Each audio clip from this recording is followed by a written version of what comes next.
Thank you. Let's check in with Chief Meteorologist Bryan Scofield and weather first right now. Bryan. And it's cool outside, right? Well, It compared is. to June, it is. Yeah. July has certainly been more mild than, believe it or not, the month before. Let me show you what a difference it makes.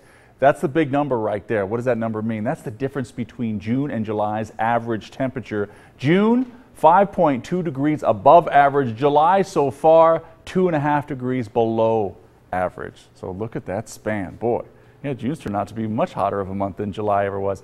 So 100 degrees right now, winds out of the southwest. That southwesterly flow is why this number is a single digit. Look how nice that is right now. 7% humidity. It's the lowest it's been most of the week. 9% for you folks in Henderson. 98 degrees, 1 degree cooler than this time yesterday. As you can see right there, winds out of the southwest 17. We're going to keep in the strong winds through week's end, maybe even the start of the weekend, but mostly in the afternoon hours. Either way, that southwesterly flow continues. Look at that, 8% humidity.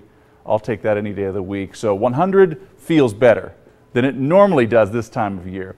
So across the valley, we're relatively clear. Any sort of monsoon flow has been squashed down to the south, so we're not seeing that.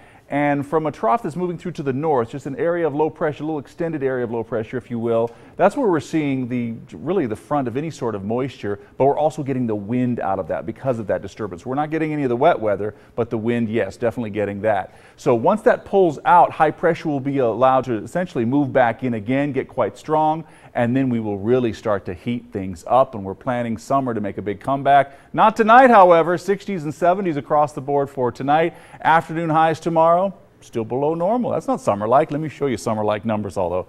Here's what they look like. You got to look to the end of the week to do so. So, yeah, the end of next week, and that's when we start to see temperatures flirt with 110, and we have not even hit 110 yet. Not yet. Not yet. It's July.